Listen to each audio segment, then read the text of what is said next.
All right, so get this.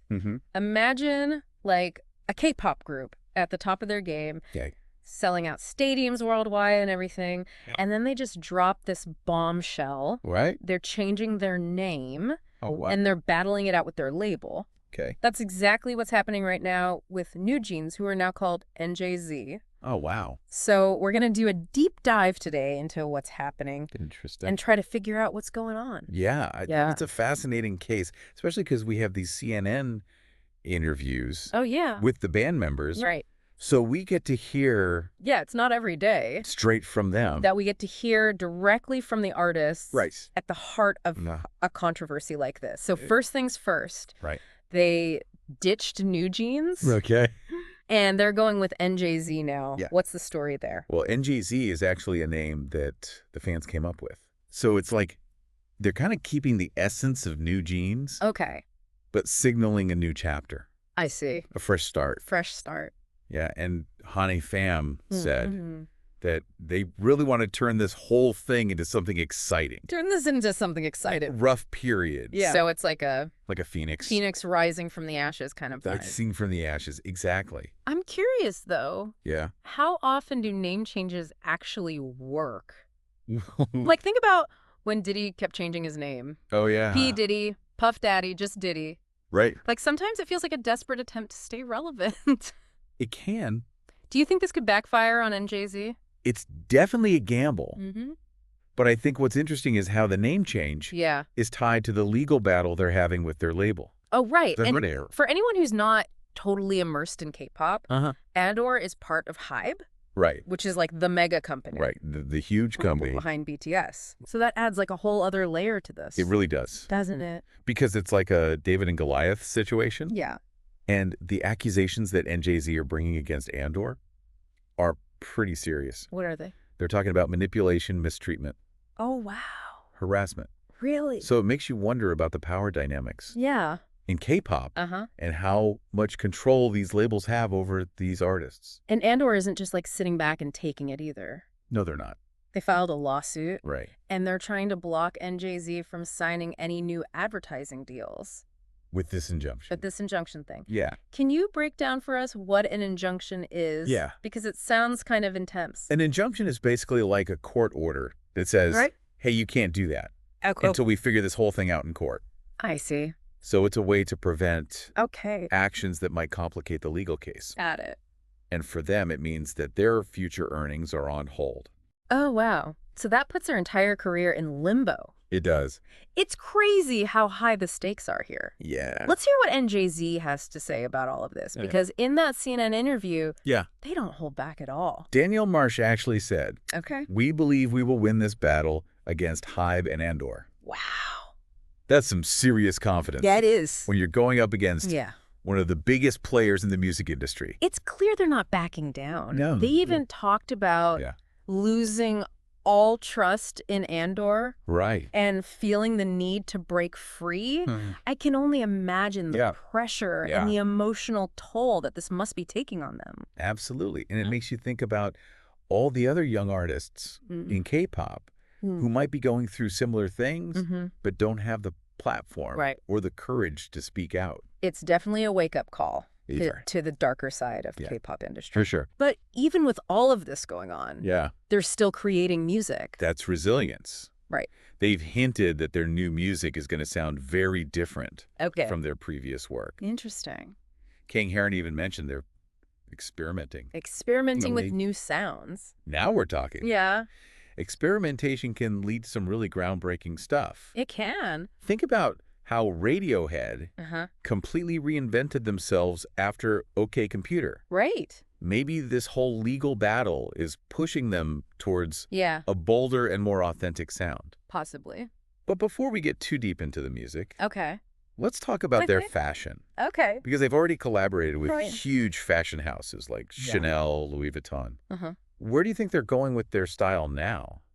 Oh, well, I think that's where the rebranding comes into play. Okay. They're moving away from that girl next door image to something more sharp, more bold. They're talking about streetwear and non-gendered clothing. So they're not just evolving musically, but visually as well. It's like they're taking all of this chaos and turning it into a chance to redefine themselves. Yeah, and it makes you wonder if this whole ordeal might be the best thing that happened to them creatively. And that's what we'll be exploring in the next part of this deep dive. Awesome. Into NJZ. Looking forward to it. So we've got this legal battle. Yeah. We've got a brand new name. We've got a whole new vibe. But what does all of this mean for the music? Right. Because they were already pushing boundaries with their sound, like blending pop and R&B and even some house influences. Right. Do you think this is going to force them to go even further? It's definitely possible. I think, Hani Pham said about turning this whole difficult time into something exciting. Yeah. That really resonates with me. It seems like they're ready to channel all of this energy. Into their art? And think about it this way. Okay. Like sometimes limitations can actually spark creativity.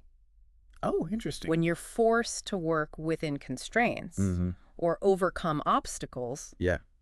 You have to think outside the box. I see what you're saying. Right. So maybe being released from their label control, even if it's through this messy legal battle, will give them the freedom to make the music they've always wanted. Precisely. Okay. And they've hinted at a very unique and different sound. Yeah. King Heron even mentioned experimentation. Experimentation. Yeah. This could be like their most authentic and personal work yet. For sure. And let's not forget the fashion element here. Right. They're moving towards a much bolder, more androgynous style. Yeah. That suggests a willingness to break free. Yeah. From expectations, not just visually, but musically too. Absolutely. It's like they're creating a whole new world for themselves. Yeah. One that reflects their evolving identities and their artistic vision. Which brings us to the elephant in the room. Okay. Which is K-pop's global fan base. Right. How do you think this is all going to play out internationally? That's the big question, isn't it? Yeah. I mean, K-pop has become a global phenomenon. Yeah. And Jay-Z was already selling out stadiums worldwide. But this situation is unprecedented. Yeah. Will international fans rally behind them? Yeah. Or will this controversy alienate some listeners? It's hard to say. Yeah. I mean, some fans might be turned off by the legal drama, while others might admire their courage and see them as like trailblazers. Like, think about Taylor Swift. Yeah. She re-recorded her entire catalog after that dispute with her old label. Right. And her fans were totally on board. Yeah, that's a great comparison. Yeah. Because it shows the power of artists connecting with their fans and being transparent about their struggles.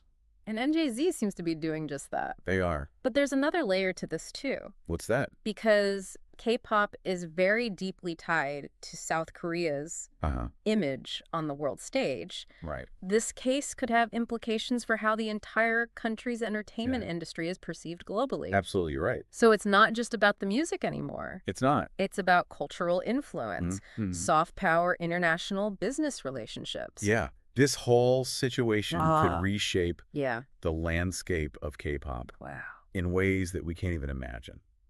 Okay, so let's get back to the music for a second, because they've been teasing this very unique and different sound. King Heron even hinted at experimentation. Right. I'm interested in how this legal battle might influence their creative process. It's a good question. Are they channeling their frustration, their anger, this newfound sense of freedom into their music? I would imagine so. Yeah. I mean, music can be such a powerful outlet for processing emotions. Think about Kendrick Lamar's To Pimp a Butterfly. Oh, yeah. It was this incredibly raw and complex response to the social and political climate.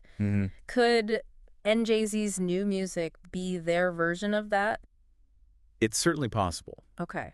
And if they're moving away from that girl next door image and embracing this more androgynous style, maybe that will translate into a bolder, more experimental sound. It's exciting to think about what they might come up with. It seems like they're really breaking free from all constraints and creating something totally their own.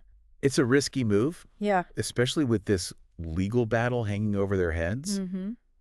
But it's also incredibly inspiring. They're proving that even amidst chaos and uncertainty, creativity can flourish. It can. It makes you wonder how this will all play out in the end. Well, they're facing a legal battle. Yeah.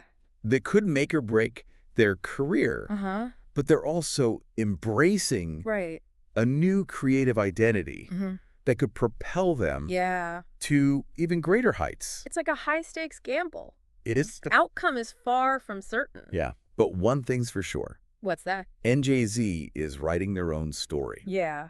And the world is watching. They're walking a tightrope. Yeah. On one side, you've got this intense legal battle that could completely derail their career. And on the other, there's this creative explosion, a chance to reinvent themselves. Exactly. Make music that's truly their own. It's a delicate balance. So what's going to be the most crucial factor? That's a good question. In their success moving forward?